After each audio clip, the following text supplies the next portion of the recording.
Bonjour à tous, bienvenue à chacun d'entre vous à la chaîne pour l'amour d'Israël. Shalom, shalom à vous tous dans le nom béni du Seigneur. Heureux de vous retrouver pour ce nouveau partage autour de la parole de l'Éternel. Béni sois-tu, Éternel, notre Dieu, notre Père. Loué soit ton Saint-Nom, Seigneur. Éternel, que ton Esprit Saint soit sur chacun d'entre nous tous. Père, que ta bénédiction et ta grâce nous accompagnent tous dans le nom du Seigneur Yeshua, par lequel nous te bénissons et nous te rendons gloire. Amen. Ve Amen. Les amis, frères et sœurs, j'ai été interpellé sur la question de la Trinité ainsi que sur le baptême.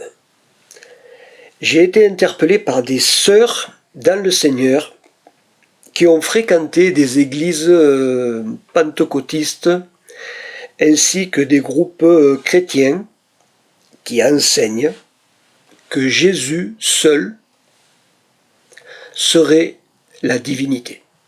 C'est-à-dire que Jésus serait à la fois le Père, le Fils et l'Esprit Saint. Ce qui remet en question l'existence du Père et de l'Esprit Saint, ainsi que le baptême dans le nom du Père, du Fils et de l'Esprit Saint. Cette remise en question du principe biblique touche au fondement même de la vérité de la parole du Seigneur.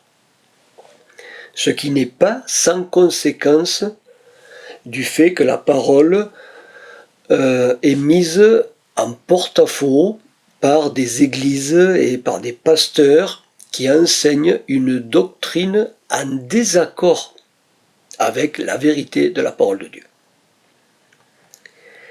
Il faut faire très attention à cela, car le fait de contester et d'attaquer la vérité de la parole du Seigneur engage la responsabilité de ceux qui portent atteinte à la parole, ce qui est lourd de conséquences concernant le salut. Il ne nous est pas permis de modifier et de changer ce que dit la parole du Seigneur, car c'est sa parole. Toucher à la vérité de la parole de Dieu, c'est toucher à Dieu. Personne ne peut toucher à Dieu sans subir des conséquences qui peuvent être irrémédiables. Alors, vu que la parole du Seigneur est contestée par certaines églises et par certains pasteurs qui remettent en question l'existence du Père et de l'Esprit Saint, ainsi que le baptême dans le nom du Père, du Fils et de l'Esprit Saint, eh bien je vais répondre à ces contradictions à la lumière de la parole de Dieu, qui est la source de la vérité, l'origine de tout, le commencement de la création de Dieu. Mais pour éviter toute ambiguïté sur le mot Trinité, il faut savoir que le mot Trinité fut inventé par le théologien Tertullien au IIe siècle après Jésus-Christ. Le mot Trinité, tel quel, ne figure pas dans la Bible. Il n'y a pas dans la parole du Seigneur le mot Trinité. Vous ne le trouverez pas. C'est important de le dire pour qu'il n'y ait pas de malentendu ni aucune ambiguïté, puisque c'est un sujet qui est très sérieux. Cependant, il y a une multitude de textes dans la Bible qui décrivent le Dieu unique en trois êtres distincts. Mais Dieu est un. C'est le fondement de la parole de Dieu. C'est le fondement de la Torah. Dieu est un. Alors, un premier texte pour commencer, dans le livre du Deutéronome, au chapitre 6, verset 4. Écoute, Israël, l'Éternel notre Dieu, l'Éternel est un. En hébreu, Shema Israël, Adonai Elohenu, Adonai Echad. En prêtant attention au texte, on voit le principe du Dieu pluriel. En hébreu, Adonai Elohenu, Adonai Echad. Trois mentions du Dieu un. Dans le livre de la Genèse, Genèse chapitre 1, verset 1, il est dit au commencement, Dieu créa le ciel et la terre. En hébreu, Bereshit bara Elohim et Hashamaim ve'et haaretz. Elohim est un pluriel, le pluriel de Dieu. Et le verbe créa est au singulier. Dès le premier verset de la Bible, il est fait allusion au pluriel de Dieu, Elohim. Toujours dans Genèse chapitre 1 et au verset 26, il est dit, Dieu dit, faisons l'homme à notre image, selon notre ressemblance. À qui s'adresse le Seigneur quand il dit « faisons l'homme à notre image » D'aucuns diront sûrement que c'est un pluriel de majesté. Mais dans la Bible, Dieu ne dit jamais « nous » en parlant de lui. Le Seigneur, quand il parle de lui, il dit « je » ou « moi » à l'hébreu « ani » qui signifie « je, moi ». Et le Seigneur se présente aussi dans l'hébreu en disant « anochi », ce qui signifie « moi-même ». Quand le Seigneur dit « faisons l'homme à notre image, à notre ressemblance », le Seigneur ne s'adresse pas aux anges non plus, car les anges ne sont pas des créateurs. Dieu s'adresse à la divinité plurielle, composée du Père, du Fils et de l'Esprit Saint, qui œuvrent ensemble à la création. Toujours, Genèse 1, verset 2, la terre était informe et vide, il y avait des ténèbres à la surface de l'abîme, mais l'Esprit de Dieu planait au-dessus des eaux. L'Esprit de Dieu est indépendant, il plane librement au-dessus des eaux. L'Esprit de Dieu est un être vivant, il bouge, il agit selon sa propre volonté. Genèse chapitre 3, verset 22. L'Éternel dit, maintenant que l'homme est devenu comme l'un de nous, pour la connaissance du bien et du mal, etc. Maintenant que l'homme est devenu comme l'un de nous, là aussi, il n'y a aucune équivoque. La divinité parle à la divinité, composée du Père, du Fils et de l'Esprit Saint. C'est l'Élohim de la Bible, le Dieu d'Israël, qui est Père, Fils et Esprit Saint. Le Père est la source de tout, le Fils, la parole par laquelle tout a été créé, et l'Esprit Saint, celui qui maintient tout l'univers par l'énergie, par la puissance de son énergie. Le Dieu unique, le Dieu un, est composé de trois êtres. C'est ainsi que la Bible révèle l'Élohim, le Dieu d'Israël, trois êtres divins qui forment un seul et unique Dieu, trois en un. Mais comment expliquer l'inexplicable? Pour cela, il faut prendre des comparaisons, comme on peut utiliser l'image de l'eau, H2O. L'eau est liquide, glace et vapeur, tout en restant la même substance chimique. Bon, c'est juste pour visualiser un petit peu, sachant que la théologie est bien plus complexe, puisque les trois états de Dieu coexistent en permanence. La Trinité, pour ainsi dire, j'aime pas trop dire le mot Trinité, mais c'est juste pour expliquer, mais on peut très bien dire aussi triunité.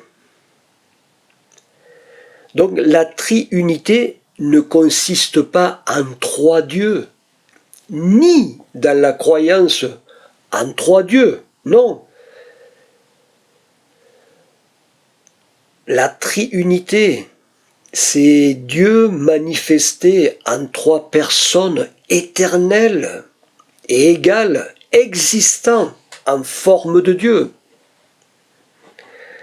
La Torah pose les fondations d'un Dieu mystérieux, un et pluriel.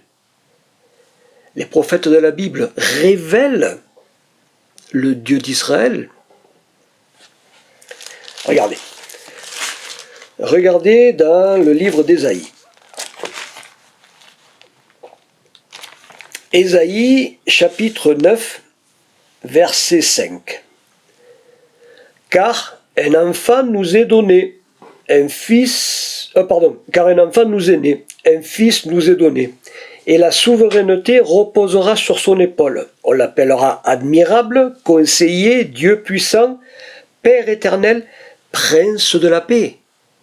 Qui est cet enfant qui est né, un fils qui est donné, sur lequel repose la souveraineté? On l'appellera admirable, conseiller, Dieu puissant, El Shaddai, Père éternel, prince de la paix. Nous savons de qui parle le texte. Il parle du Fils du Seigneur Yeshua, le Messie d'Israël. Un autre texte, dans Michée. Michée, chapitre 5, verset 1. Et toi, Bethléem Ephrata, toi qui es petite parmi les milliers de Juda, de toi sortira pour moi celui qui dominera sur Israël, et dont l'origine remonte au lointain passé, au jour d'éternité. Là aussi, ce texte parle d'un personnage dont l'origine est de toute éternité. C'est quoi l'éternité? L'éternité, ça n'a ni commencement ni fin. Et ce personnage-là, qui remonte à l'éternité, n'a ni commencement ni fin. Donc, on parle de Dieu. Ce Dieu qui est présenté doit naître à Bethléem. Qui est né à Bethléem? Yeshua, Jésus, le Messie d'Israël. Un autre texte, dans le livre de Zacharie.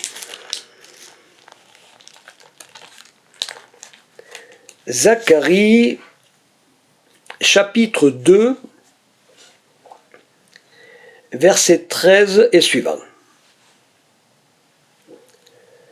Et vous reconnaîtrez que l'Éternel des armées m'a envoyé. Pousse des cris de triomphe et réjouis-toi, fille de Sion, car me voici. Je viens et je demeurerai au milieu de toi. Oracle de l'Éternel, beaucoup de nations s'attacheront à l'Éternel ce jour-là, et deviendront mon peuple, je demeurerai au milieu de toi. Et tu reconnaîtras que l'Éternel des armées m'a envoyé vers toi. Texte étrange. Celui qui parle, c'est l'Éternel. Et il dit que l'Éternel l'a envoyé.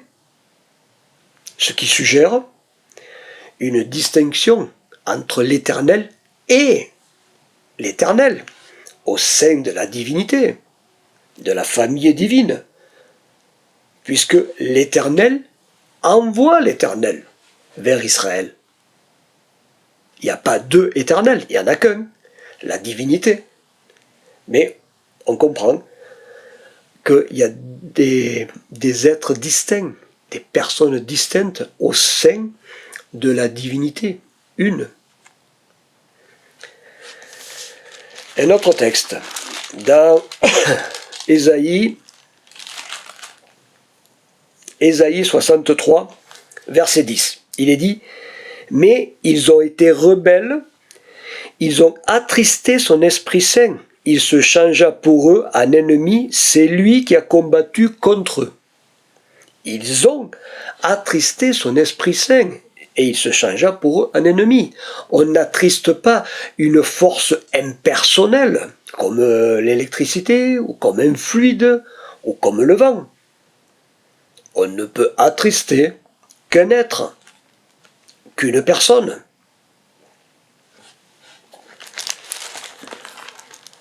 Un autre texte dans le livre des Actes des Apôtres. Actes des Apôtres, au chapitre 5. Vous connaissez, c'est l'histoire d'Ananias et de Saphira. Donc, Acte 5, verset 3. 3 et 4. Pierre lui dit, Ananias, pourquoi Satan a-t-il rempli ton cœur, au point de mentir à l'Esprit Saint et de retenir une partie du prix du champ? Lorsque tu l'avais, ne demeurait-il pas à toi? Et après la vente, le prix n'était-il pas à ta disposition? Comment as-tu mis en ton cœur une pareille action? Ce n'est pas à des hommes que tu as menti, mais à Dieu. Ce n'est pas à des hommes que tu as menti, mais à Dieu. L'apôtre Pierre dit que le Saint-Esprit c'est Dieu, que l'Esprit Saint est Dieu, puisqu'il est dit, comment tu as pu mentir à l'Esprit Saint? Tu n'as pas menti à des hommes, mais à Dieu. L'Esprit Saint est Dieu. C'est ce que dit l'apôtre Pierre, c'est ce que nous fait comprendre et nous révèle la parole du Seigneur. L'Esprit Saint est Dieu. Donc on a le Père, qui est Dieu, on a le Fils, qui est Dieu, et on a l'Esprit Saint, qui est Dieu. Trois êtres qui forment un seul et unique Dieu. Je reviens sur Ésaïe.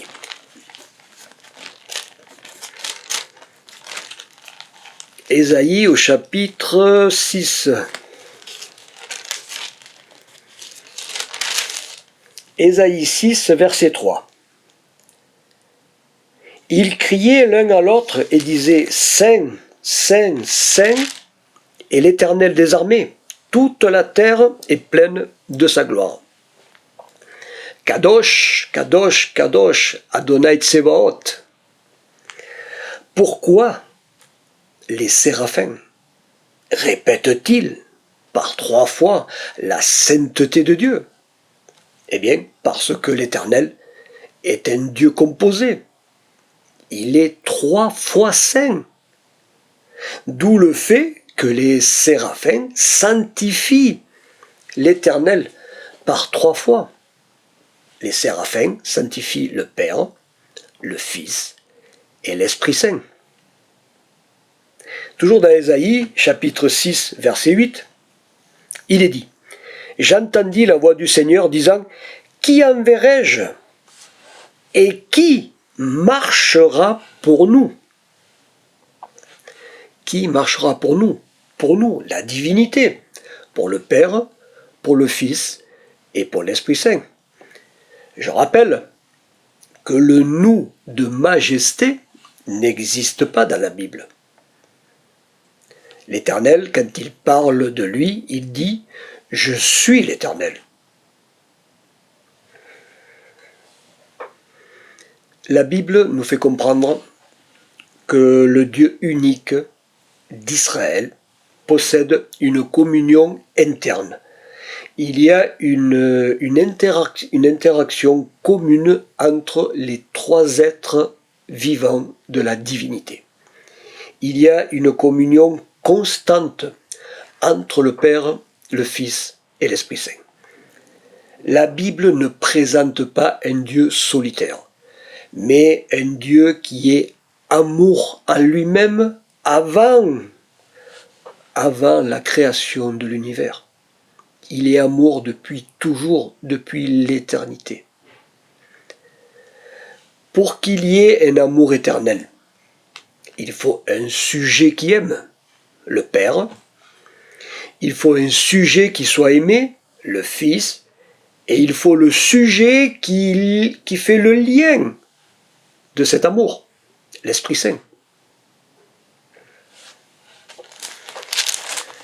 Dans l'évangile de Jean, Jean au chapitre 17 et au verset 5, il est dit « Et maintenant, toi, Père, glorifie-moi auprès de toi-même de la gloire que j'avais auprès de toi avant que le monde fût. » Le texte est clair. On se rend compte qu'il y a deux personnes distinctes, le Père et le Fils. Glorifie-moi auprès de toi-même, de la gloire que j'avais auprès de toi, avant que le monde fût, donc de toute éternité. Toujours dans l'évangile de Jean, chapitre 17, verset 24, il est dit « Père », c'est Jésus qui parle, « Père, je veux que là où je suis, ce que tu m'as donné, soit aussi avec moi, afin qu'ils contemplent ma gloire, celle que tu m'as donnée, parce que tu m'as aimé avant la fondation du monde. » Le Seigneur se répète pour bien insister que c'est depuis de toute éternité que l'amour existe au sein de la famille divine, l'amour divin qui lie le Père, le Fils et l'Esprit Saint. Un autre texte, Jean, Évangile de Jean, chapitre 14, versets 16 à 18. « Et moi, je prierai le Père, et il vous donnera un autre consolateur qui soit éternellement avec vous, l'Esprit de vérité que le monde ne peut pas recevoir, parce qu'il ne le voit pas et ne le connaît pas. Mais vous, vous le connaissez parce qu'il demeure près de vous et qu'il sera en vous. Je ne vous laisserai pas orphelins. Je viens vers vous. » Nous avons besoin de la relation paternelle. Nous avons besoin d'avoir un Père au ciel. C'est pour ça que le Seigneur dit « Je ne vous laisserai pas orphelins ». Jésus en partant, s'il est tout seul, si lui il est tout seul, on est vide. La terre est vide, il n'y a plus personne. Mais non, le Saint-Esprit, l'Esprit Saint est donné, l'Esprit de vérité, le consolateur, pour qu'il demeure avec nous, afin que nous ne soyons pas orphelins. Orphelins de Dieu, du Père, de la divinité.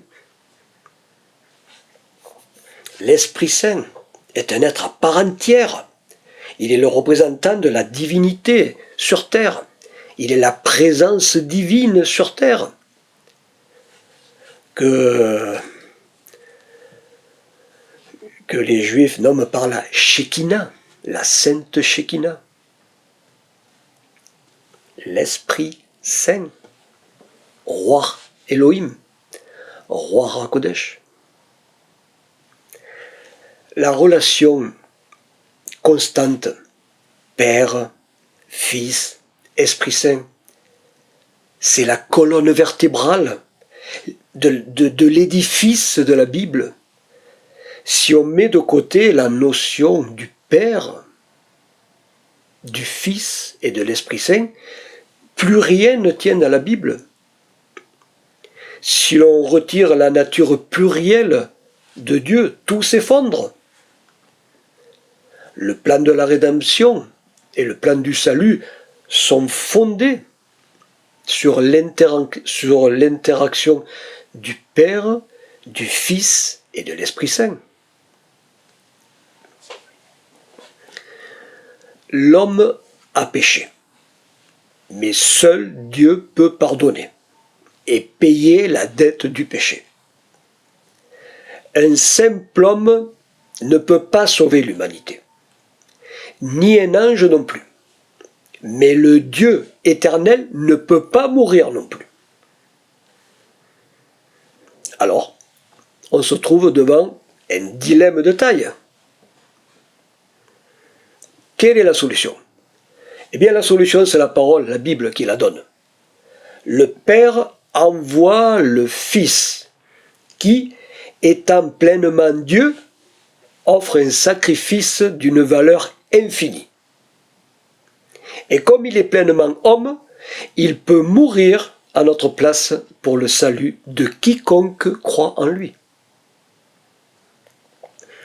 Étant donné que le Dieu éternel ne peut pas mourir, sans quoi tout s'écroule et plus rien n'existe, si Jésus serait le seul et unique Dieu selon la doctrine de certaines églises et l'enseignement de certains pasteurs, comment l'univers a-t-il tenu pendant le temps où Jésus était sur terre? Qui a maintenu la vie pendant ce temps-là? Qui a tenu les lois physiques du cosmos pendant le temps du ministère terrestre de Jésus? Et quand Jésus était dans le tombeau, qu'il était mort, qui était aux commandes de l'univers? Qui soutenait la vie? Pendant les 3 jours où Jésus était dans la mort, qui a maintenu l'équilibre de tout?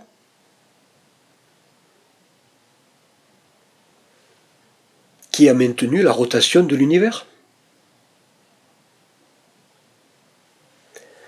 C'est la présence du Père et de l'Esprit Saint qui a maintenu l'univers et l'existence du monde.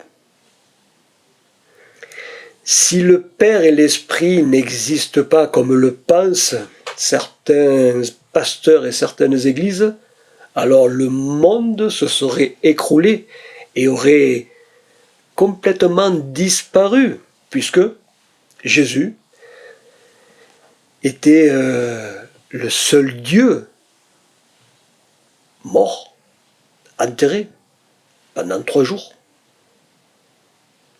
Le monde ne pourrait pas, ne peut pas subsister 1/1000e de seconde sans la présence du Dieu vivant. Rien ne tient sans la présence constante du Dieu vivant.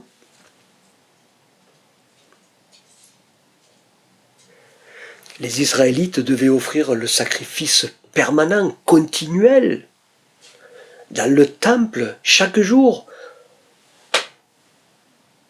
Ils devaient allumer la menorah. Tous les jours, elle devait être allumée. La présence divine. Si Dieu s'absente 1/1000e de seconde, plus rien n'existe sur la terre. Tous ceux qui croient que Jésus est la seule divinité, le temps que Jésus a été dans la tombe, 3 jours et 3 nuits, eh bien le monde se serait écroulé. Puisque d'après eux, seul Jésus est Dieu. Si Dieu est mort, qui maintient l'univers? Qui maintient la vie? Qui tient la vie dans ses mains? Si le seul Dieu est mort.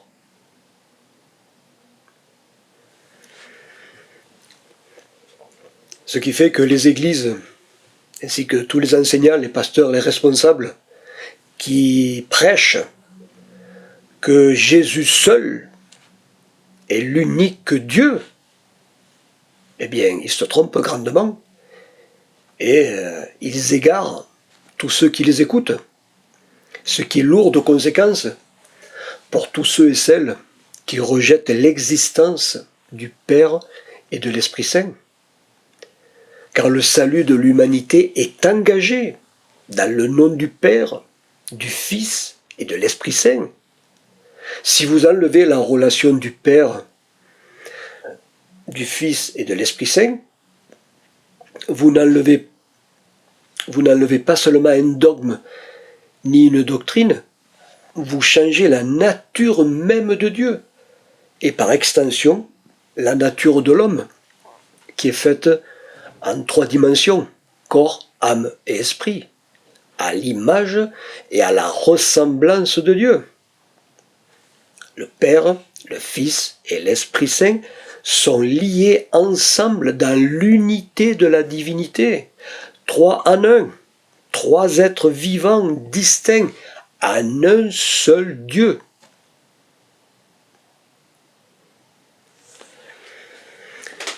L'univers est également structuré en 3 dimensions, l'espace, le temps et la matière,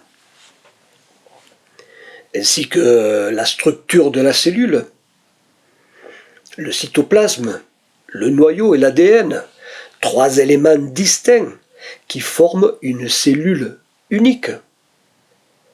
On peut faire aussi une analogie avec le flux électrique, passant par les 3 fils électriques, phase, neutre, éther. 3 fils dans la même unité de puissance, pour que la lumière s'allume. Chaque fil pourrait symboliser une facette, pour ainsi dire, de la triunité divine. La phase, le Père, la source, la puissance. Le neutre, le Fils, le retour, la manifestation. La terre, l'Esprit Saint, la stabilité, la protection.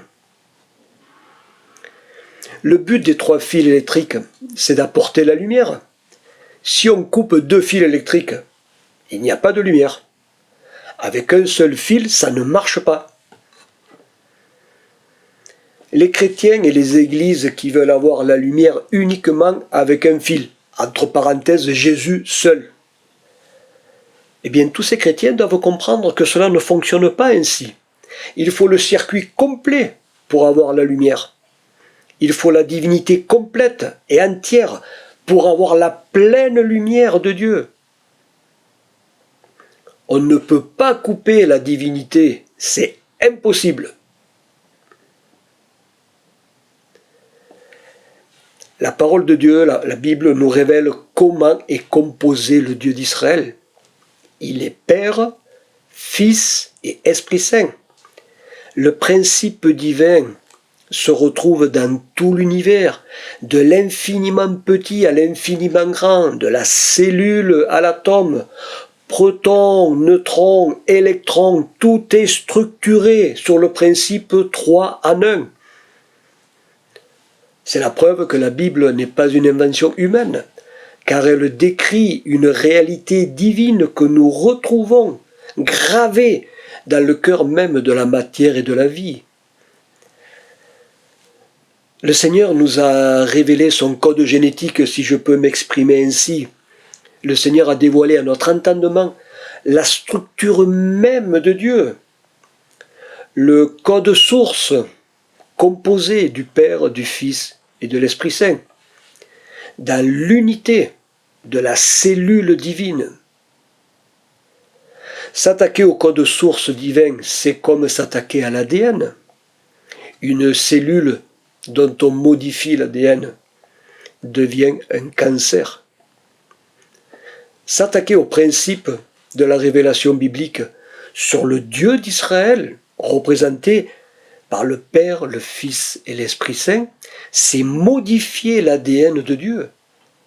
C'est modifier la parole du Seigneur. Si la parole est modifiée, la foi est également modifiée. Alors la foi devient malade à cause de la modification du code source, de l'ADN, de la divinité. Les chrétiens et les églises qui remettent en cause le concept divin, Père, Fils, Saint-Esprit, Esprit Saint. Je préfère dire Esprit Saint puisque c'est comme ça que la Bible le présente. Roi Elohim, Esprit de Dieu. Roi Hakodesh, Esprit Saint. Voilà. Donc le Père, le Fils et l'Esprit Saint. Si ces chrétiens et ces églises rejettent le concept, comme la Bible nous le révèle, eh bien, ils rejettent Dieu dans sa totalité, dans son identité, en remettant en cause l'existence réelle du Dieu 3 fois saint. Eh bien, ils remettent en cause toute la parole de Dieu.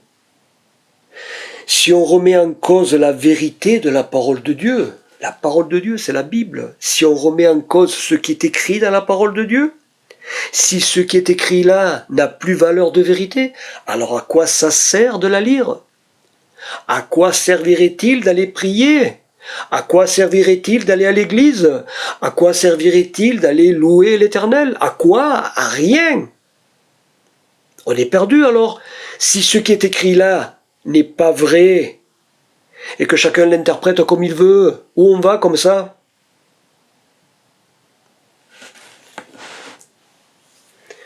Le Dieu unique, constitué de 3 êtres distincts qui forment le Dieu d'Israël, c'est ce que nous dit la parole de Dieu.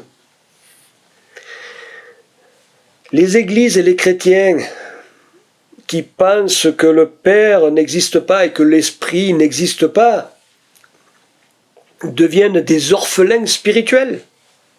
Car en s'attaquant à l'image du Père, ils discréditent la fonction paternelle et ils se retrouvent également démunis, sans force spirituelle, dépourvus de la présence de l'Esprit Saint en eux.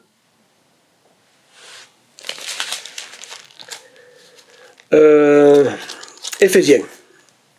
Épître aux Éphésiens. Éphésiens chapitre 2, verset 18. Il est dit: car par lui, nous avons les uns et les autres accès auprès du Père dans un même esprit.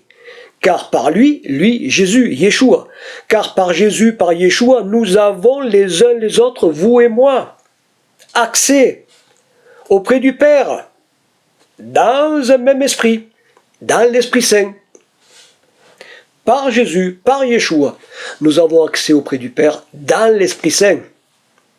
C'est ainsi que nous sommes reliés à la divinité par le Fils, par Yeshua, qui donne accès au Père par la grâce de l'Esprit Saint.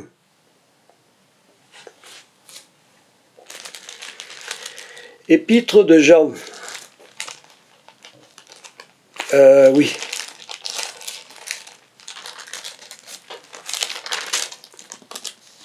Premier épître de Jean, chapitre 5, verset 7.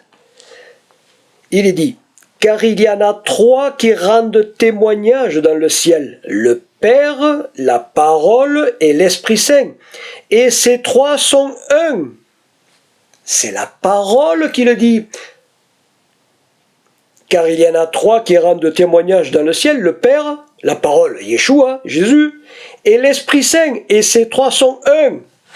Alors si ça, ce n'est pas la vérité, comment on fait, les amis? Comment on fait, frères et sœurs?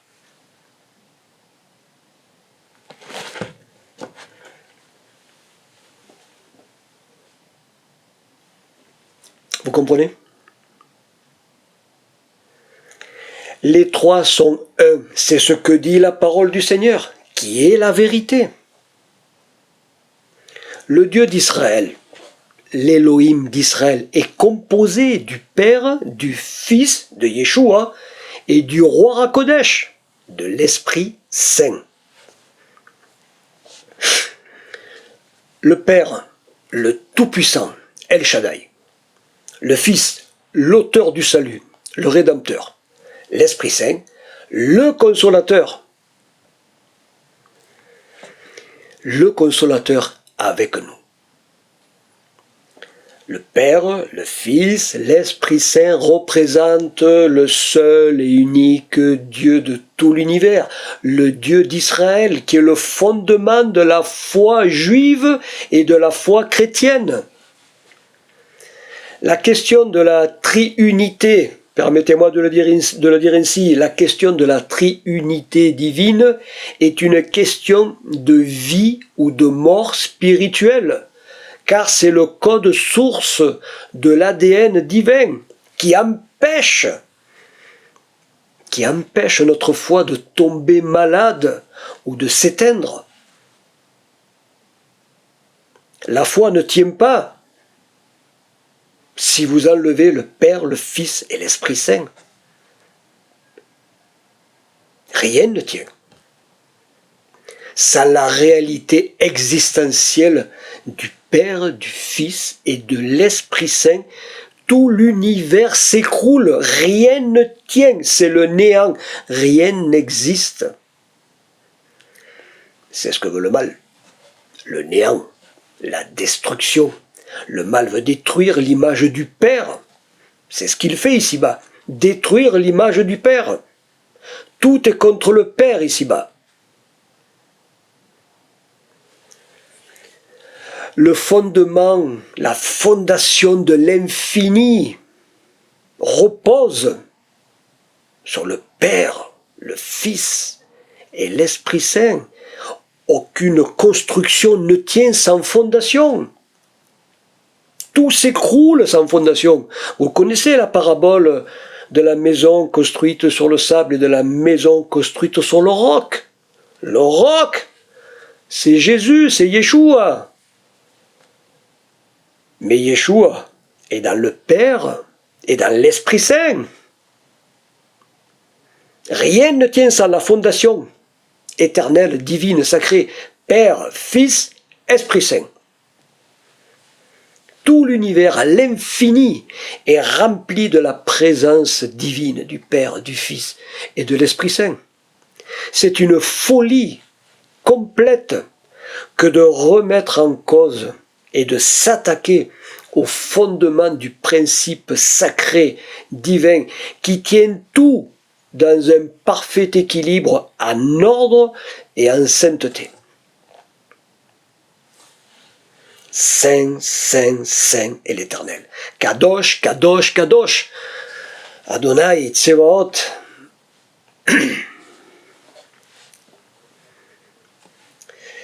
Le baptême chrétien dans le nom du Père, du Fils et de l'Esprit Saint, qui est aussi remis en question par des églises chrétiennes et des groupes chrétiens qui enseignent que seul le baptême en Jésus est valable. D'après eux, le baptême est uniquement valable dans le nom de Jésus seul. Bon, ça c'est d'après eux. Mais la parole nous révèle dans quel nom le baptême doit être fait. La formule, pour ainsi dire, du baptême, qui est un fondement de la foi chrétienne, se trouve décrite dans l'évangile de Matthieu. Matthieu au chapitre 28. Matthieu 28 et au verset 19.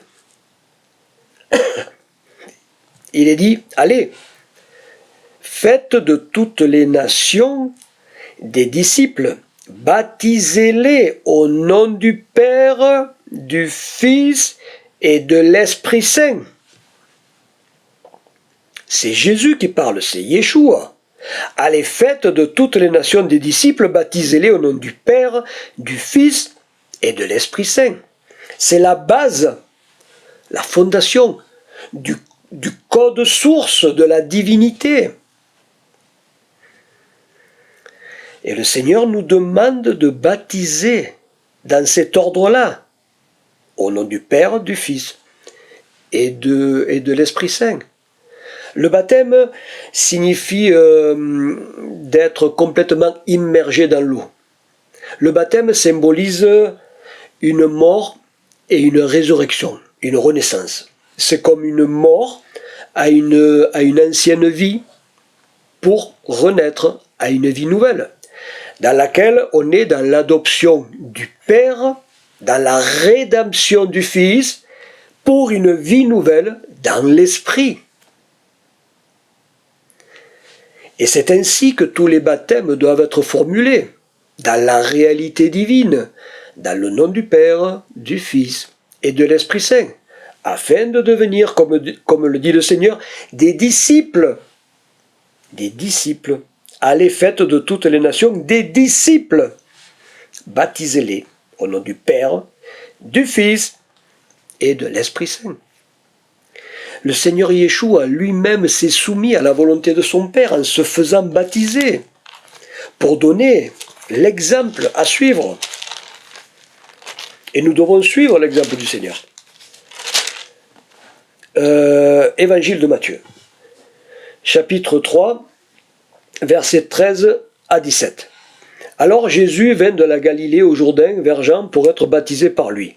Mais Jean s'y opposait en disant « C'est moi qui ai besoin d'être baptisé par toi, et c'est toi qui viens à moi. » Jésus lui répondit « Laisse faire maintenant, car il est convenable que nous accomplissions ainsi toute justice. » Quelle justice? La justice du Père.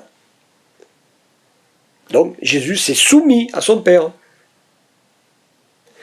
Alors Jean le laissa faire, et aussitôt baptisé, Jésus sortit de l'eau, et voici les cieux s'ouvrirent, et il vit l'Esprit de Dieu descendre comme une colombe, et venir sur lui.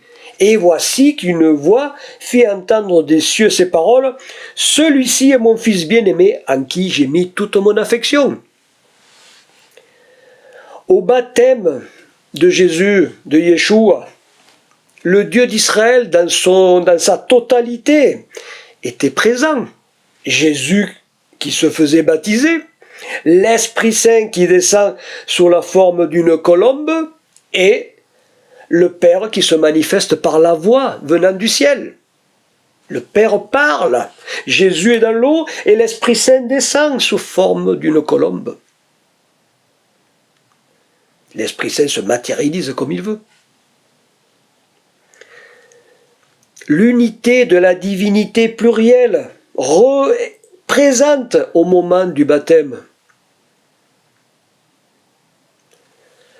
Le baptême, c'est le plan du salut élaboré par le Père pour l'humanité.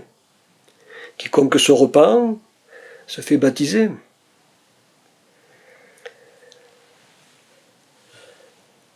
Le Seigneur Yeshua est venu accomplir la volonté de son Père sur terre pour le salut de toute l'humanité.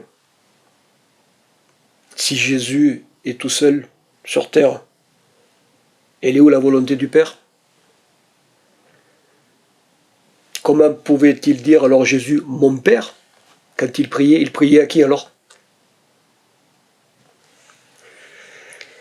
Les églises qui baptisent uniquement dans le nom de Jésus prennent comme argument pour étayer leur doctrine et leur enseignement ce qui est écrit, trois textes qui sont révélés dans le livre des Actes des Apôtres. Premier texte, Actes des Apôtres, chapitre 2, oui. Actes des Apôtres, chapitre 2, verset 38. Il est dit « Pierre leur dit, repentez-vous et que chacun de vous soit baptisé au nom de Jésus-Christ pour le pardon de vos péchés et vous recevrez le don du Saint-Esprit. » Bien. Mais, la Bible, il faut jamais sortir un verset de son contexte. Il faut le garder dans le contexte dans lequel le verset a été donné. Si vous prenez le contexte, c'est la Pentecôte.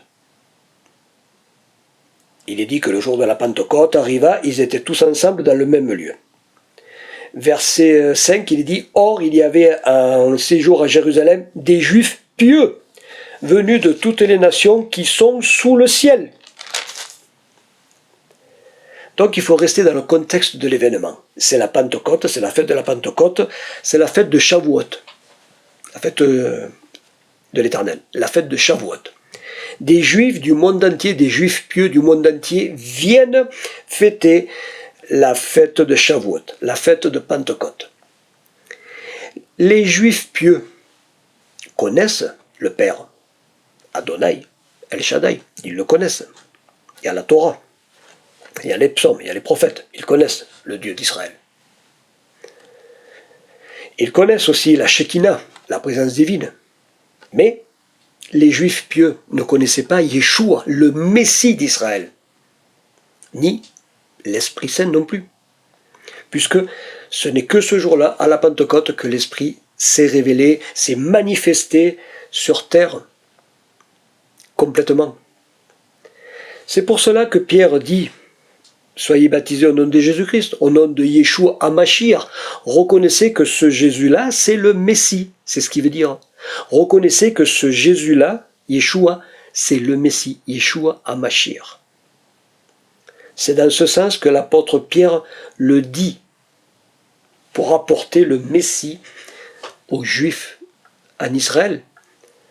Mais le texte ne dit pas qu'ils ne furent pas baptisés dans le nom du Père, du Fils et de l'Esprit Saint. Vous comprenez? Un autre texte, toujours dans Actes des Apôtres. Chapitre 10, verset 48. Il est dit, c'est toujours Pierre, il est dit, il ordonna de les baptiser au nom de Jésus-Christ, etc. Ça, c'est la traduction, nos traductions. Le texte littéral grec dit, il ordonna de les baptiser dans le nom du Seigneur. Dans le nom du Seigneur.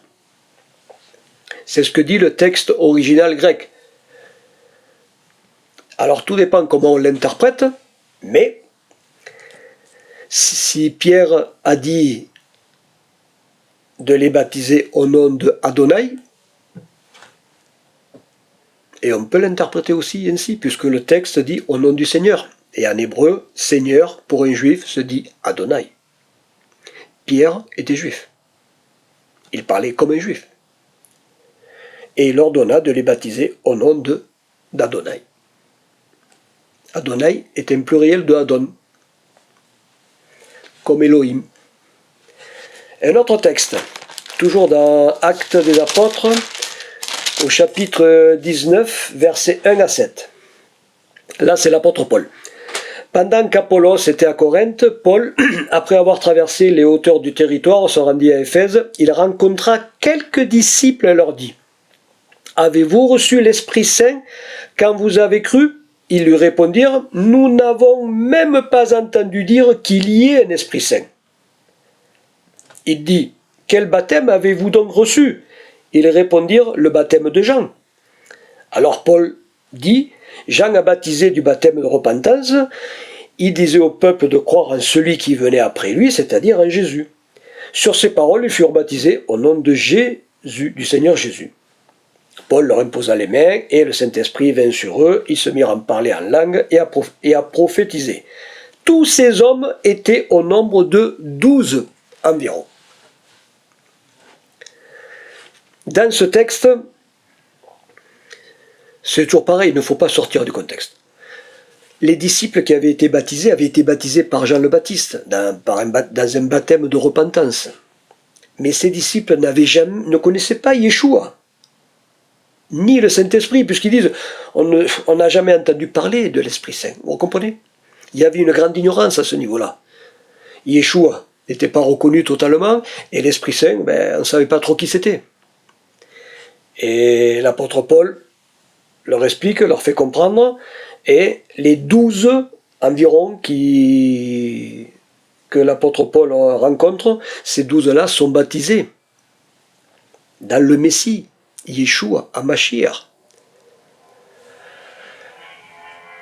Mais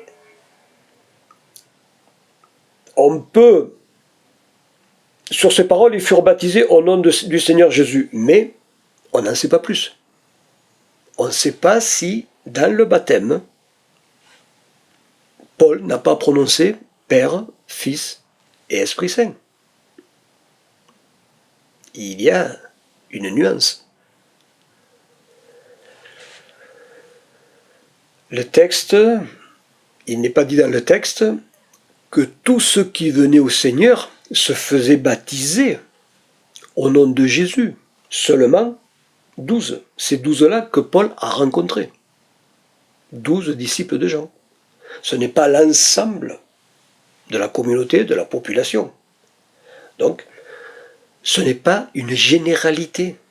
On ne peut pas dire que le baptême en Jésus soit le critère universel selon la Bible. Comprenez que ces choses ont été révélées dans un contexte particulier, indépendamment de l'ordre officiel du Seigneur Yeshua, qui ordonne de baptiser au nom du Père, du Fils et de l'Esprit Saint. C'est un commandement du Seigneur qu'il ne faut pas transgresser. Vous savez, les amis, frères et sœurs, la parole de Dieu se prend et se comprend dans son ensemble, dans son unité complète, dans ce qu'elle révèle, dans le sens dans lequel elle nous amène, sans jamais sortir du contexte dans lequel elle a été donnée. Il ne nous est pas permis d'extraire des choses de la parole de Dieu pour faire passer ce qu'on veut. On ne peut pas faire dire à la parole ce que nous voulons. La parole du Seigneur est donnée telle qu'elle. On y croit, on n'y croit pas, on l'accepte, on ne l'accepte pas, on n'y touche pas. Il n'y a rien à ajouter, rien à retrancher, quoi que ce soit. On n'y ajoute pas et on n'y retranche rien. Et on ne doit surtout pas l'interpréter selon la mode du moment ou selon la doctrine d'une église ou des églises qui modifient la parole de Dieu selon leur interprétation. Un autre texte dans l'épître de Pierre, deuxième épître de Pierre au chapitre 3, versets 15 et 16. Il est dit: Considérez que la patience de notre Seigneur est votre salut. Comme notre bien-aimé frère Paul vous l'a aussi écrit, selon la sagesse qui lui a été donnée. C'est ce qu'il fait dans toutes les lettres, où il parle de ces sujets où se trouvent des passages difficiles à comprendre, dont les personnes ignorantes et mal affermies tordent le sens, comme elles le font, du reste des Écritures pour leur propre perdition. C'est la parole de Dieu qui le dit. Attention, il est important de rester dans l'équilibre de la parole du Seigneur et de ne pas se laisser emporter à tout vent de doctrine qui ne s'accorde pas avec l'ensemble de la parole, de la première page à la dernière page. Tout doit être cohérent dans son ensemble. L'équilibre parfait. Le baptême au nom du Père, du Fils et de l'Esprit Saint est tout à fait valide et authentique selon l'ordre du Seigneur Jésus. C'est totalement conforme à la vérité de la parole du Seigneur. Et je rappelle ce verset qui est très important pour nous tous, dont les personnes ignorantes et mal affermies tordent le sens comme elles le font du reste des Écritures pour leur propre perdition. Vous voyez, on peut perdre le salut en tordant le sens des Écritures. On ne doit pas tordre les Écritures, on ne doit pas changer ce qui est écrit, on ne doit pas modifier la parole de Dieu, on doit simplement l'accepter comme elle est. Et si on ne la comprend pas, eh bien on demande l'aide de l'Esprit Saint afin qu'il nous apporte la lumière nécessaire pour comprendre la parole du Seigneur. Mais surtout, on ne joue pas avec la parole du Seigneur et on ne lui fait pas dire n'importe quoi. Parce que c'est la parole vivante du Seigneur. Si le Seigneur Yeshua, si le Seigneur Jésus dit qu'il faut baptiser dans le nom du Père, du Fils et du Saint-Esprit et de l'Esprit Saint, c'est ainsi qu'il faut le faire. Parce que c'est la formule que lui-même a établie pour le baptême. Et il faut rester impérativement dans la formule qu'ordonne le Seigneur dans sa parole et ne pas tenir compte des enseignements des églises et autres qui font autrement en tordant la parole souveraine, vivante du Seigneur. Et de plus, en supprimant la notion du Père et de l'Esprit Saint comme s'ils n'existaient pas. Ces églises-là rendent Jésus menteur, car Jésus a dit que le Père est plus grand que lui. Jésus a dit « Nul ne vient au Père que par moi ». À quoi servirait alors la prière que le Seigneur Jésus nous a enseignée sur le Notre Père, si Jésus était tout seul dans le ciel comme divinité? En se focalisant sur Jésus seul, comme le font ces églises-là et ces chrétiens, ils se déséquilibrent en perdant la source, le Père, et la sécurité, l'Esprit. Si comme disent et enseignent ces églises, Jésus sera à la fois Père, Fils et Esprit Saint, alors la Bible est incohérente et fausse. Car à qui parlait Jésus sur la croix quand il a dit « Mon Dieu, pourquoi m'as-tu abandonné ?» Et quand Jésus dit « Père, je remets mon esprit entre tes mains », à qui s'adressait Jésus et à qui Jésus a remis son esprit au moment de mourir, puisque le ciel aurait été vide, absent de Dieu.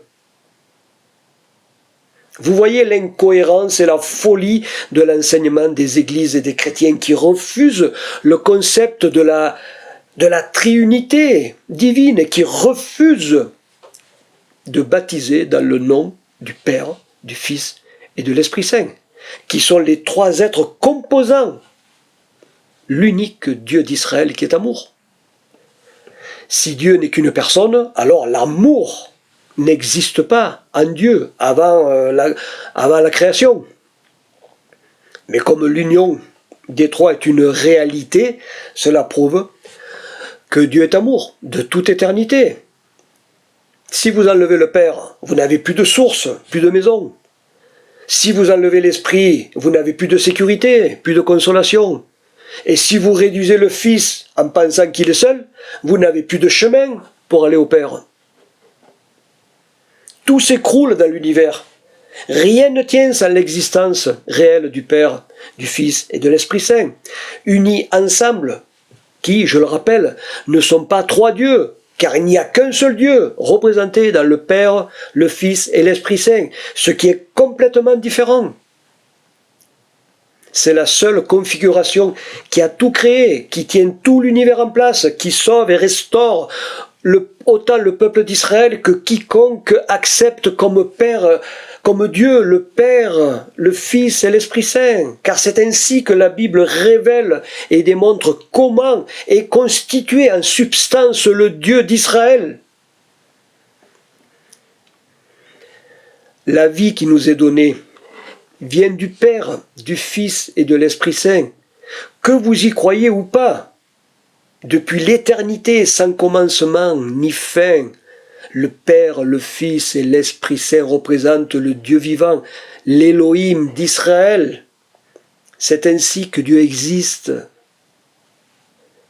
Et c'est dans le nom du Père, du Fils et de l'Esprit Saint que le baptême, qui signifie immersion complète dans l'eau, doit être fait pour quiconque veut être baptisé afin d'appartenir au Seigneur, d'appartenir, selon la parole du Seigneur, au Dieu d'Israël. Vous savez, le baptême dans la nouvelle alliance représente ce qu'était la circoncision de l'ancienne alliance, c'est-à-dire l'appartenance au Dieu d'Israël. La circoncision avait été demandée par l'Éternel aux Israélites comme signe d'appartenance au Dieu d'Israël. Le baptême est également demandé comme signe d'appartenance au Dieu d'Israël, composé du Père, du Fils et de l'Esprit Saint, qui représente le concept, le code source de la divinité, l'ADN de la révélation par excellence. La parole du Seigneur nous montre la famille divine dans sa composition. Père, Fils et Esprit Saint.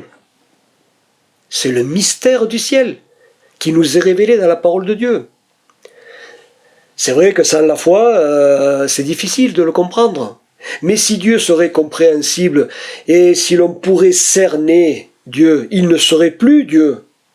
Il ne serait plus le Dieu agissant depuis toujours pour le salut de l'humanité, pour la rédemption et la restauration de son peuple d'Israël, ainsi que pour ceux des nations qu'il accepte comme leur Dieu, comme Dieu unique. Le Dieu d'Israël, par la foi dans le Seigneur Jésus, dans le Seigneur Yeshua, qui est venu sauver quiconque croit en lui, qui est venu révéler la grandeur du Père, qui nous a donné le Consolateur, l'Esprit Saint, dans l'attente du retour du Seigneur Yeshua. Et ce n'est qu'au retour du Seigneur Yeshua, quand le royaume des cieux sera rétabli, que le mystère de Dieu sera alors révélé, dévoilé à la vue de tous. Mais pour l'instant, il faut marcher par la foi dans la vérité de la parole du Seigneur et dans la révélation de l'Esprit Saint. Alors je me permets de dire à tous ceux qui modifient la parole du Seigneur, qu'ils soient pasteurs, enseignants, chrétiens, quiconque enseigne des contre-vérités, faites attention à ce que vous dites.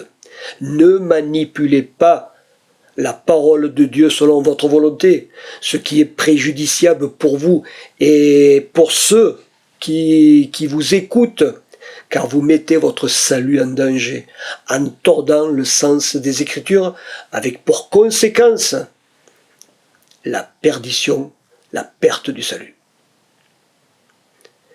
Il faut rester fidèle à ce que dit la parole du Seigneur, qui révèle que le Dieu d'Israël, c'est le Dieu un, Echad, manifesté dans le Père, le Fils et l'Esprit Saint. Voilà les amis, il y aurait encore beaucoup à dire, mais bon, c'est largement suffisant. Voilà les amis, frères et sœurs dans le Seigneur, ce que je tenais à vous partager sur la vérité de la parole concernant la nature de l'Éternel, concernant l'aspect du Dieu d'Israël qui est le Père, le Fils et l'Esprit Saint, ainsi que le baptême, ainsi que sur le baptême fait selon la formule établie par le Seigneur Yeshua, comme il nous l'a donné. Allez, faites de toutes les nations des disciples, baptisez-les au nom du Père, du Fils et de l'Esprit Saint. Que l'Éternel soit béni. Amen. Ve Amen. Merci les amis, frères et sœurs, pour votre fidélité. Partagez la vidéo. Pensez bien au pouce en l'air, c'est important pour que les vidéos tournent. Merci pour vos commentaires. Exprimez-vous si vous n'êtes pas d'accord. On partagera. Merci infiniment à vous tous, que l'Éternel vous bénisse tous grandement, qu'il vous garde et vous protège dans ces temps très très difficiles où nous sommes à l'approche de choses terribles, que vos familles et tous vos proches soient également gardés et protégés dans les mains puissantes du Seigneur. Que l'Éternel bénisse et garde tout Israël, son peuple qui est à l'article d'une guerre terrible. Que le Seigneur protège tout Israël. Et je finirai par ce texte qui est dans le livre des Nombres pour confirmer ce thème qui va dans le sens de ce thème. Permettez-moi de le trouver. Nombre, chapitre 6, versets 23 à 27.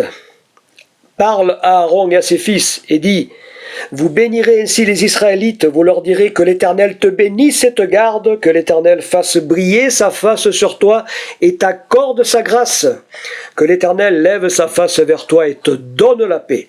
C'est ainsi qu'ils mettront mon nom sur les Israélites et je les bénirai. Que l'Éternel fasse briller sa face sur vous et vous accorde sa grâce. Que l'Éternel lève sa face vers vous et vous donne la paix. Le Seigneur dit: c'est ainsi qu'ils mettront mon nom sur les Israélites et je les bénirai. On peut dire: c'est ainsi qu'ils mettront mon nom sur tous ceux qui croient en moi et je les bénirai. Le nom de l'Éternel est composé du Père, du Fils et de l'Esprit Saint. Amen. Ve Amen. Les amis, Shabbat Shalom, frères et sœurs, Shabbat Shalom à vous tous dans la grâce et dans la joie du Seigneur. Je vous dis à bientôt par la grâce de notre Seigneur. Shalom, shalom à tous.